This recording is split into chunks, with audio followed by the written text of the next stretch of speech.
top 10 all-time All-Star Game moments. Remember guys stepping in against him, certainly left-handed hitters like John Kruk. Yeah. Like, I didn't sign up for this at all. That was in 93. Then 4 years later, Larry Walker digging in, and here comes again.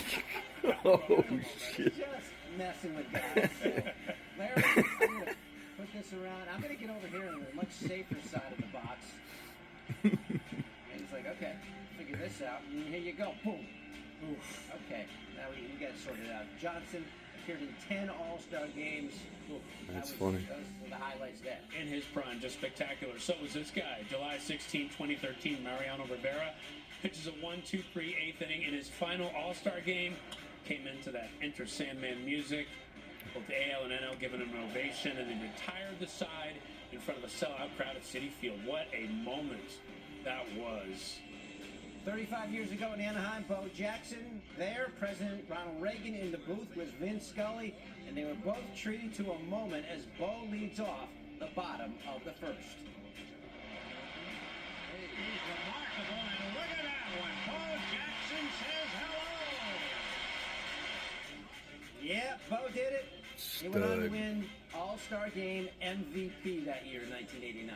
About number 7, some fun and games. July 9th, 2002, Torrey Hunter with Barry Bonds up.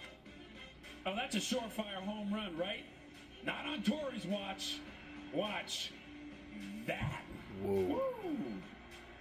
Going over the side of the wall to Damn. rob the homer, and Bonds can't do anything but laugh at that catch.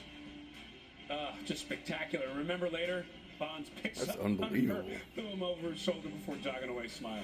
Let's go back to 1941. Briggs Stadium in Detroit on a Tuesday afternoon. The American League down to its last out. Ted Williams. A 3-run go-ahead home run.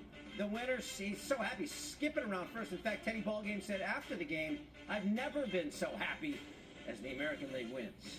Number 5, July 19th, 1971. Mr. October hits the lights. Yeah, you remember this? I don't. I was not quite there yet. Very young. Don't want to admit my age, but look at that. Smashed a home run off the light stand on roof of Tiger Stadium. He wasn't Mr. October Damn. yet, but he was still a star at that point. White It's a shoes. moonshot. Yep. Reggie Jackson. Mooney's looking good. At 4, 30 years later at Safeco in Seattle, Cal Ripken Jr., final All-Star game. A-Rod says, let's switch. You go back to your rightful position, shortstop. And Cal say, no. And then Joe Torre gets into it and he said, yeah, move over, Cal. We'll play short. Nice. Okay, all right, if you insist. And then Ripken, first pitching Home scene. run. He's got a flair for the moment. The home run out of the yard. One of 5 guys to win multiple All-Star Game MVPs. How about this moment, number 3, July 10th, 1934. Carl Hubble punching out 5 Hall of Famers. Sat down Babe Ruth, Lou Gehrig, Jimmy Fox, Al Simmons, and Joe Cronin in order in Wow. the first 2 innings.